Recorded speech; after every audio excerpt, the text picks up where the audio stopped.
Do you think that you need a big budget in order for you to win with Google Ads? Well, think again. I'm gonna show you guys exactly in this video how to maximize your ad budget, even if you have a small budget on Google Ads, so that you can maximize your return and get high quality leads that actually turn into customers for your business without overspending. So watch this training all the way through and you'll never waste another dollar again. All right, so we are jumping into one of my clients' ad accounts here, using this as a test, and I'm gonna be sharing with you guys what you need to do in order to maximize your ad budget. So it's gonna look something like this here inside your ad account. What we would like to do right away is go into insights and reports. Under this dashboard, you're gonna see a bunch of options that we have here, and what we wanna look at is when and where ads show. Okay, now there's a lot of things that you can do to maximize your budget, and especially when you are on a tight budget, a little bit smaller budget,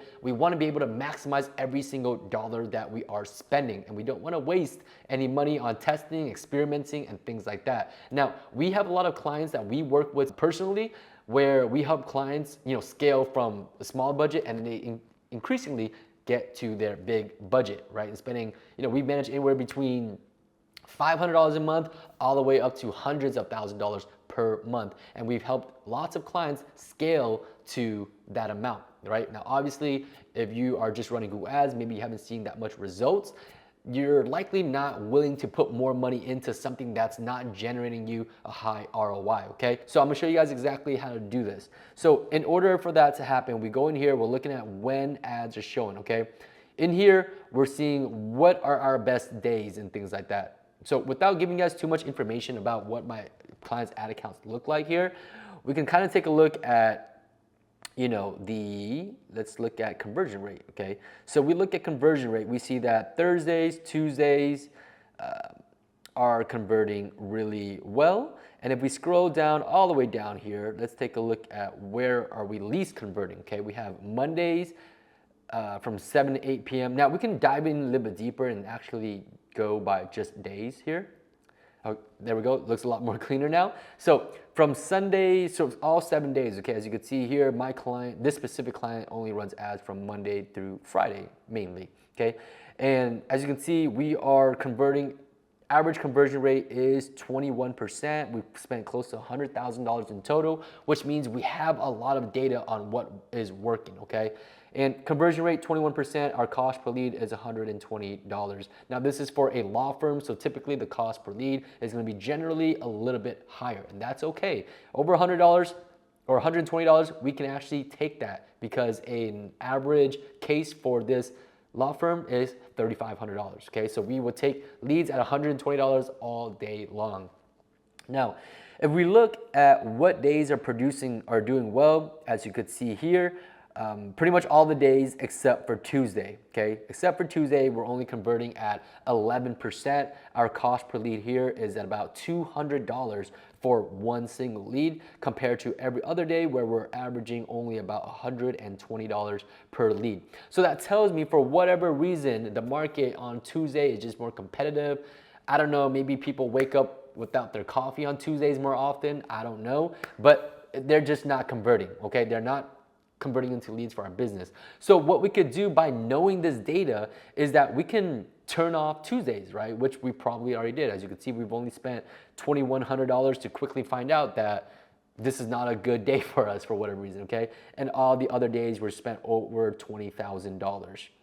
All right, so on Tuesday, for whatever reason, it's not doing well, then we could probably consider turning off Tuesdays or maybe making a bid adjustments. We're bidding less aggressively on that day and we're not gonna be spending as much, okay? So that way Google can allocate more of our budget to winning days, which is all the other days, right? So Tuesday, not performing well. Now, let's go ahead and take another step further by looking at the hours, okay?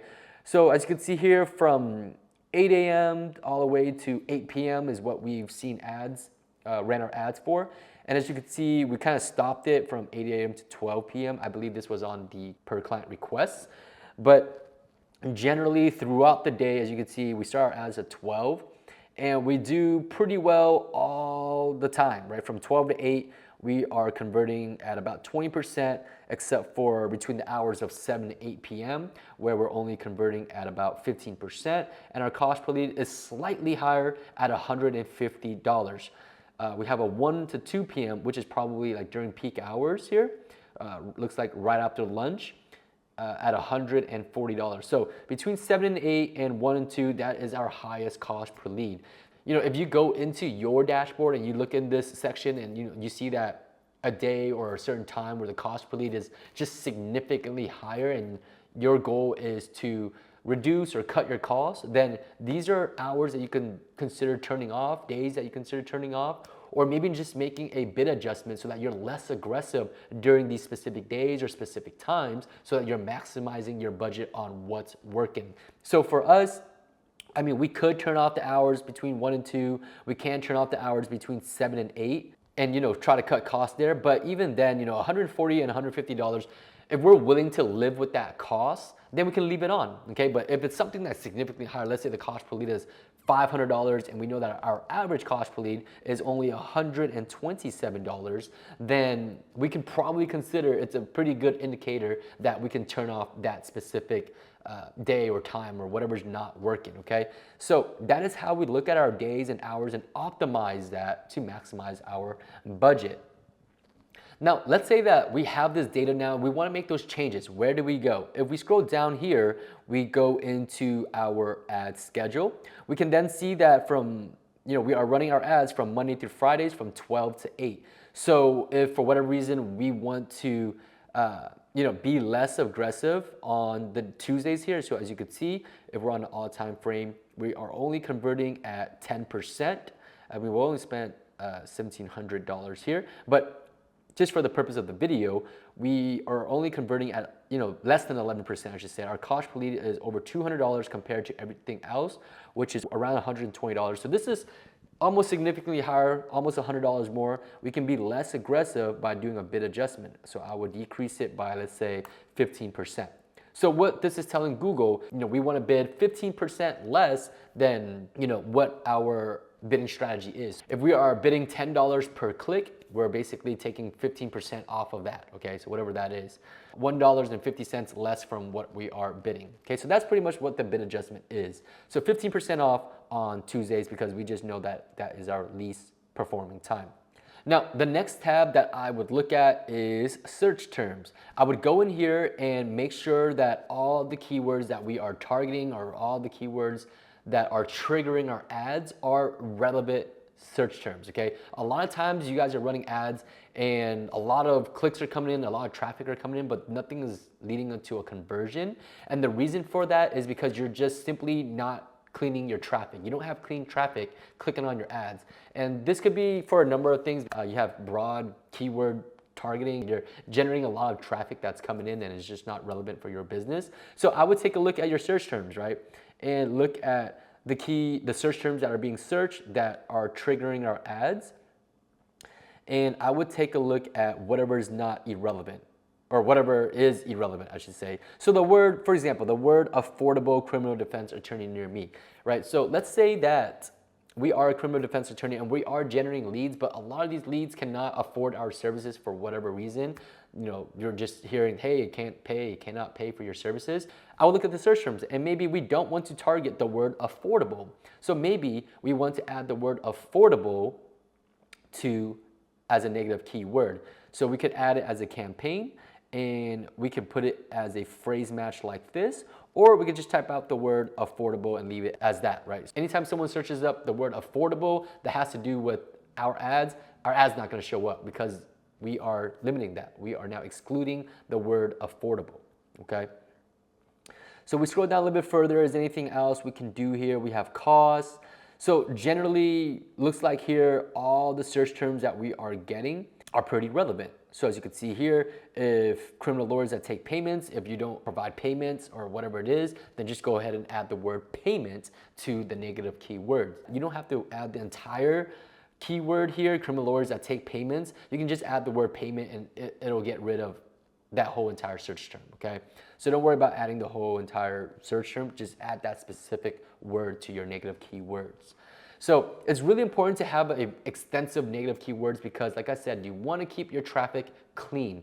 If you don't have an extensive negative keywords like, do it yourself, school, jobs, law school, or whatever that is relevant to your business, you're gonna get traffic coming in. It might not be clean traffic, and you're spending your money on clicks and traffic that isn't likely to convert into leads or customers for your business. So that's why it's just so important to make sure that you have a clean traffic by making sure we're targeting very high intent keywords and have an extensive negative keywords list.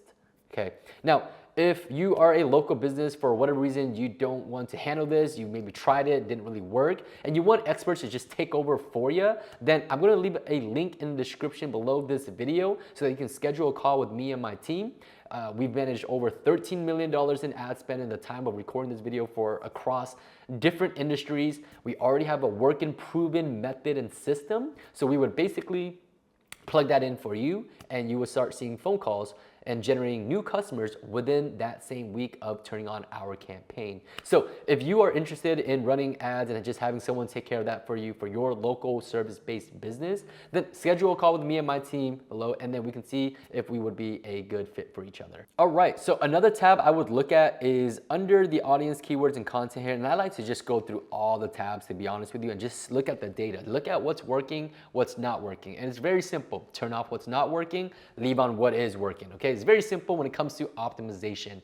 Look at the numbers, look at the data, and the numbers don't lie. Just keep on what's working and just turn off whatever's not producing leads and results for your business. So we go into locations. As you can see here, we're just targeting a 16-mile radius around Tustin, California here. So we're a little bit limited on what areas, specific cities, zip codes are working, but because we've been running this campaign for so long now, our ads has been very, very consistent. And because we have been running our ads for so long, we spent, close to $100,000 in ad spend now. So we already have a lot of data. Google's algorithm already works for us. But if you're a newer company and maybe you don't have that much data yet, it may be better for you to target specific cities and maybe just adding specific zip codes that you service, right? So that way you can see the specific zip codes or specific cities that show up here in the target locations area, and you'll be able to see which areas are producing leads and which areas are not producing leads. So we would go in here, just take a look at what cities, what zip codes is producing conversions,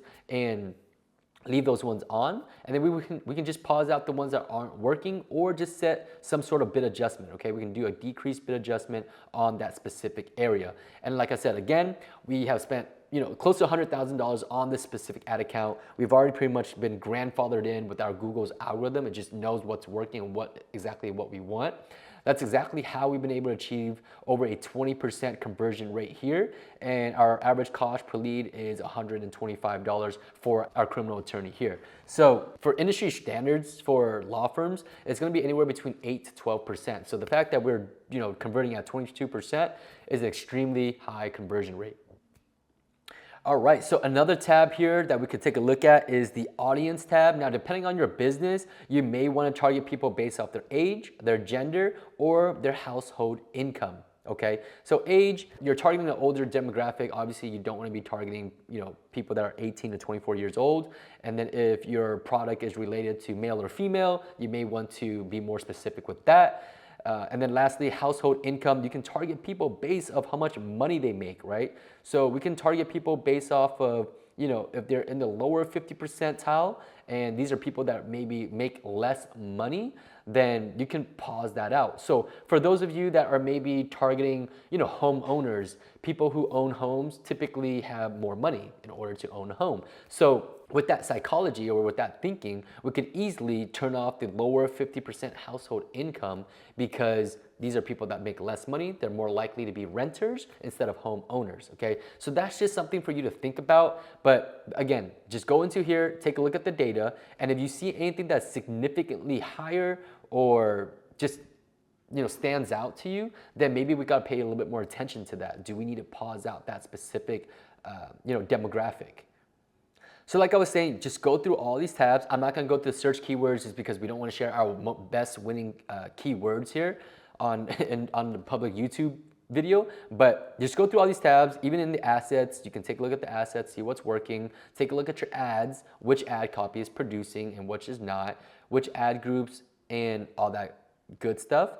And lastly, I want you guys to take a look at recommendations. Now, recommendation is probably the last thing that I want to look at. And as you can see here, our optimization score is not the best, right? It's 95%, but we dismiss most of the recommendations, right? We dismiss over 57% of Google's recommendations. And the reason why we do that is because Google recommendation, Google reps, they will hound you, they will email you, they will try to schedule a call with you just for them to tell you what to do with your Google Ads account. And their main objective and main purpose is to gain the most control of your Google ad account. And Google is a business, and these reps are actually, you know, they're graded on how much they can increase advertiser spend, right? The primary job of these reps is to call you and get you to increase your spend or gain more control of your ad account so that you can spend more money as a result, okay? So we like to dismiss all recommendations, but nonetheless, we still like to take a look at it to see if there's anything that we can see that is useful or beneficial to us. So if we take a look here, so maybe fixture disapproved site links, right? That might be something that's actually beneficial to us where we need to take a look at it. However, this is for something that's already paused out anyway, so we don't need to actually fix it. But in your case, maybe you do have disapproved site links, so we might want to view the recommendations and get that fixed. So as you can see here, people didn't see your ad because of conflicting negative keywords. Here we have some negative keywords that are conflicting, so maybe our ads aren't showing because we have these keywords blocked, okay? We have broad match keywords. We can add new keywords. Google is going to recommend, add dynamic images, improve our responsive search ads. We can kind of go through here and just take a look at what Google has to recommend, and we don't always have to apply it, but it's always nice to take a look and see what is useful for our business and take a look at what, you know, we can actually apply. But just take a look at it with a grain of salt. Like I said, Google and Google's reps recommendations are always trying to get control of your ad account to get you to spend more on their platform. So if you found this video helpful whatsoever, please consider subscribing to the channel and dropping a thumbs up on this video, and share with me in the comment section what was your biggest takeaway from this video. Let me know what was the most helpful and what I could have maybe explained a little bit more in detail for you. So hopefully it was helpful, and I'll see you guys in the next video.